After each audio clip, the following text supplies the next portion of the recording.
दोस्तों जैसा कि आप देख रहे हैं यूपी पुलिस 17 फरवरी फर्स्ट शिफ्ट का पेपर आ चुका है हमारे पास। आइए सक्सेस विस्टा क्लासेस से हम इस पेपर को सॉल्व करते हैं। सक्सेस विस्टा क्लासेस पे आपका बहुत बहुत स्वागत है। तो पहला क्वेश्चन है, प्रयाग प्रशस्ति की रचना निम्नलिखित में से किसके द्वारा हुई? तो प्रयाग प्रशस्ति की रचना जो सबसे पहले की गई थी वो हरिशेन के द्वारा की गई थी। दूसरा प्रश्न, निम्नलिखित में से कौन सी भारत के पूर्वी तट पर स्थित खारे पानी की सबसे बड़ी लैगून झील है? तो याद रखिए पूर्वी तट जो है उड़ीसा में कौन सी झील है? चिल्का झील है। ये खारे पानी की सबसे बड़ी झील है। आइए देखते हैं अगला प्रश्न। तीसरा प्रश्न है, श्वेत प्रकाश कितने रंगों से मिलकर बना होता है? तो श्वेत प्रकाश सात रंगों से मिलकर बनता है।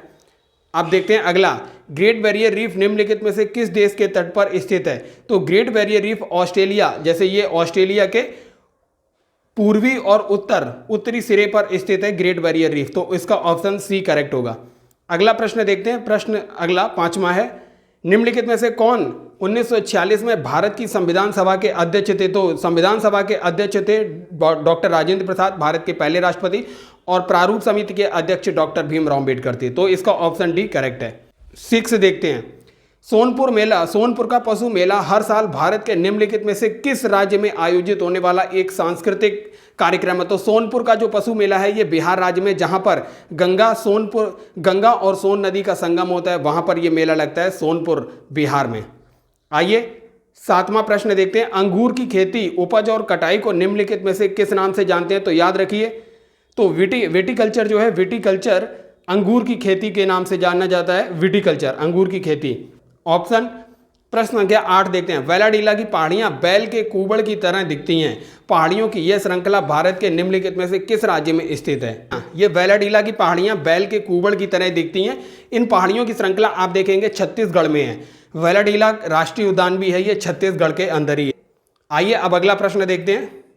प्रश्न संख्या 9, निम्नलिखित में से किसके द्वारा निर्मित समुद्र के एक संकीर्ण चैनल के द्वारा श्रीलंका भारत से जुड़ता है? तो पाक जलडमरू मध्य है और मन्नार की खाड़ी, ये जो है इन दोनों के माध्यम से ये दोनों भारत और श्रीलंका के मध्य स्थित हैं। तो आइए प्रश्न संख्या 10वां देखते हैं, कुमार संभवम निम्नलिखित में से किसकी साहित्यिक कृति है? तो महाकवि कालिदास की, मालविकाग्निमित्रम, कुमार संभवम, ये सारी महाकवि कालिदास की रचनाएं हैं। तो आइए अगला प्रश्न, विश्व पुस्तक दिवस प्रत्येक वर्ष निम्नलिखित में से किस दिन मनाया जाता है? तो दोस्तों विश्व पुस्तक दिवस जो है 23 अप्रैल को मनाया जाता है। प्रतिवर्ष 23 अप्रैल को विश्व पुस्तक दिवस मनाया जाता है। आइए अगला प्रश्न देखते हैं।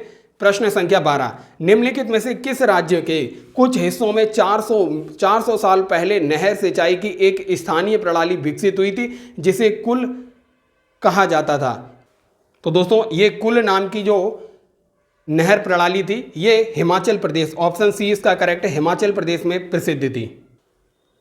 अब प्रश्न 13 देखते हैं। 13 प्रश्न नंबर है, भारत में जनगणना संगठन के लिए सर्वोच्च पद जो था महारजिस्ट्रार और जनगणना आयुक्त का पद सर्वोच्च पद होता था। नंबर है, किसी देश की शहरी क्षेत्रों में रहने वाली आनुपातिक जनसंख्या में वृद्धि को निम्नलिखित में से क्या कहा जाता है? तो इसका ऑप्शन ए करेक्ट है, शहरीकरण। जैसे जैसे शहरों में जनसंख्या बढ़ती जाती है तो इसे बोलते हैं कि इसे जनसंख्या की भाषा में इसको बोला जाता है शहरीकरण। ऑप्शन ए करेक्ट है। अगला प्रश्न देखते हैं। प्रश्न संख्या 15, national aluminium company limited NALCO का पंजीकृत कार्यालय निम्नलिखित में से किस स्थान पर है? तो नालको का जो पंजीकृत कार्यालय है वो है ये भुवनेश्वर उड़ीसा में है। अगला प्रश्न देखते हैं। प्रश्न संख्या 16, WHO का मुख्यालय निम्नलिखित में से किस स्थान पर है? तो WHO वर्ल्ड हेल्थ ऑर्गेनाइजेशन का मुख्यालय जिनेवा स्विट्जरलैंड में है। 17 है, निम्नलिखित में से कौन सा सोशल मीडिया प्लेटफॉर्म पेशेवर नेटवर्किंग और नौकरी तलाशने के लिए सबसे उपयुक्त है? तो लिंक्डइन जो है सबसे उपयुक्त प्लेटफॉर्म है। आइए अगला प्रश्न देखते हैं। प्रश्न संख्या 18, उत्तर प्रदेश में स्थित भदोही निम्नलिखित में से किस कला के लिए प्रसिद्ध है? तो ये उत्तर प्रदेश का जो है वो कालीन बुनाई के लिए काफी ज्यादा प्रसिद्ध है। आइए अगला प्रश्न देखते हैं। प्रश्न संख्या 19, निम्नलिखित में से कौन सा उत्तर प्रदेश का राज्य वृक्ष है? तो याद रखिए सीता वृक्ष या अशोक जो है उत्तर प्रदेश का राजकीय वृक्ष है। अगला प्रश्न देखते हैं। प्रश्न संख्या 20 सुरहा ताल प्रसिद्ध अभयारण्य है जिसमें साइबेरिया और अन्य ठंडे क्षेत्रों से कई प्रवासी पक्षी भी आते हैं। उत्तर प्रदेश के निम्नलिखित में से किस जिले में स्थित? ये उत्तर प्रदेश के बलिया जिले में है। आइए अगला प्रश्न देखते हैं। प्रश्न संख्या 21वां है, बनारस हिंदू विश्वविद्यालय की स्थापना पंडित मदन मोहन मालवीय ने निम्नलिखित में से किसके सहयोग से की थी? तो इसकी स्थापना पंडित मदन मोहन मालवीय ने मैडम भीकाजी कामा की हेल्प से की थी। प्रश्न संख्या 22 देखते हैं, मथुरा निम्नलिखित में से किसकी जन्मस्थली है? तो मथुरा जो है भगवान कृष्ण की जन्मस्थली है। अगला प्रश्न देखते हैं, अकबर का मकबरा निम्नलिखित में से किस स्थान पर है? तो अकबर का मकबरा जो है सिकंदरा में है। सिकंदरा में अकबर का मकबरा आगरा के पास सिकंदरा में स्थित है। अगला प्रश्न देखते हैं।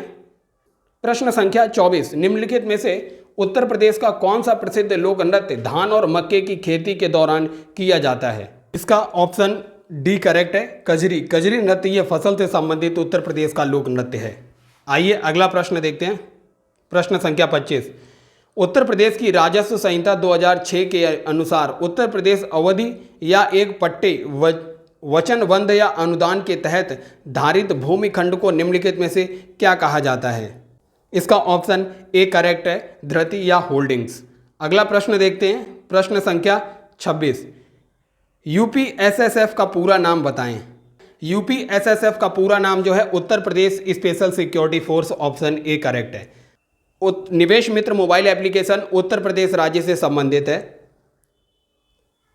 28वां प्रश्न है, विमुद्रीकरण को किस नाम से भी जाना जाता है? विमुद्रीकरण में क्या करती है सरकार? पुरानी मुद्रा को बंद कर देती है और नई मुद्रा को चलाती है, अर्थात इसका ऑप्शन ए करेक्ट होगा, नई मुद्रा को लेके आती है सरकार। अगला प्रश्न देखते हैं। प्रश्न संख्या 29वां है, निम्नलिखित में से कौन सा वाक्य जीएसटी के लिए सही नहीं है? वस्तुओं और सेवाओं पर कई प्रकार के कर लगाए जाते हैं, ये करेक्ट ऑप्शन है। जीएसटी एक गंतव्य आधारित कर है। जीएसटी एकल प्रशासन के तहत पूरे देश में एक समान कानून और प्रक्रिया है, यह भी सही है। लेकिन अगर आप इसका ऑप्शन बी देखेंगे, जीएसटी इनपुट टैक्स क्रेडिट, तो ये ऑप्शन गलत है। अगला प्रश्न देखते हैं। प्रश्न संख्या 30, ईमेल में भरोसेमंद स्रोत बनकर दुर्भावनापूर्ण कारणों के लिए संवेदनशील जानकारी जैसे यूजर नेम, पासवर्ड और क्रेडिट कार्ड विवरण आदि प्राप्त करने का प्रयास क्या कहलाता है? इसका ऑप्शन ए करेक्ट है, फिशिंग। ये सारी प्रक्रिया जो ईमेल के द्वारा credit card, user name, password चोरी करने की प्रक्रिया जो है, इसे फिशिंग कहते हैं। अगला प्रश्न देखते हैं। टका निम्नलिखित में से किस देश की मुद्रा है? तो टका बांग्लादेश की मुद्रा है। अगला प्रश्न देखते हैं। प्रश्न संख्या 32, निम्नलिखित में से कौन सा पुरस्कार सहकारी और दुग्ध उत्पादक कंपनियों को आगे बढ़ने और प्रतिस्पर्धी भावना पैदा करने के लिए प्रेरित करने हेतु दिया जाता है? तो ये राष्ट्रीय गोपाल रत्न पुरस्कार दिया जाता है। प्रश्न संख्या 33, निम्नलिखित में से कौन सा बंदरगाह कच्छ गुजरात में स्थित है? तो इसमें दोस्तों कांडला बंदरगाह जो है, कांडला, ऑप्शन डी करेक्ट है, कांडला बंदरगाह जो है ये कच्छ गुजरात में स्थित है। अगला प्रश्न देखते हैं। प्रश्न संख्या 34, हाल ही में श्री अमित शाह ने निम्नलिखित में से किस स्थान पर national cooperative dairy federation of India NCDFI के मुख्यालय की आधारशिला रखी है? तो मुख्यालय इसका आनंद में है। मुख्यालय जो है आनंद में है, ऑप्शन डी इसका करेक्ट है। प्रश्न संख्या 35, निम्नलिखित में से किसने हाल ही में कोच्चि लक्षद्वीप समूह सबमरीन ऑप्टिकल फाइबर कनेक्शन का उद्घाटन किया है? दोस्तों इसका उद्घाटन अभी नरेंद्र मोदी जी ने किया। भारत के प्रधानमंत्री नरेंद्र मोदी ने इसका ऑप्टिकल फाइबर कनेक्शन का उद्घाटन किया। अगला प्रश्न देखते हैं। प्रश्न संख्या 36, केंद्रीय मंत्रिमंडल ने हाल ही में भारत और निम्नलिखित में से किस देश के बीच प्रवासन और गतिशीलता समझौते को मंजूरी दी है? तो इसका सी ऑप्शन करेक्ट है, इटली को दी है, इटली के साथ दी गई है। प्रश्न संख्या 37, हाल ही में भारतीय नौसेना का fast attack craft INS Kabra निम्नलिखित में से कहां पर पहुंचा है? तो ये पहुंचा हुआ है कोलंबो, श्रीलंका पहुंचा है, ऑप्शन डी इसका करेक्ट है। आइए अगला प्रश्न देखते हैं। ये लास्ट प्रश्न है जीके का। निम्नलिखित में से कौन खुदाई खिदमतगार का संस्थापक था? तो खान अब्दुल गफ्फार खान, इन्हें सीमांत गांधी भी कहा जाता है, ये खुदाई खिदमतकार के संस्थापक थे। तो दोस्तों अभी हमने देखे जीके के जो 17 फरवरी 2024 का यूपी पुलिस कांस्टेबल का फर्स्ट शिफ्ट का पेपर हुआ, उसकी हमने जीके की आंसर की देख चुके हैं, 38 प्रश्न सॉल्व किए हैं। आने वाली वीडियो में हम हिंदी, मैथ और रीजनिंग को भी सॉल्व करेंगे। Thank you.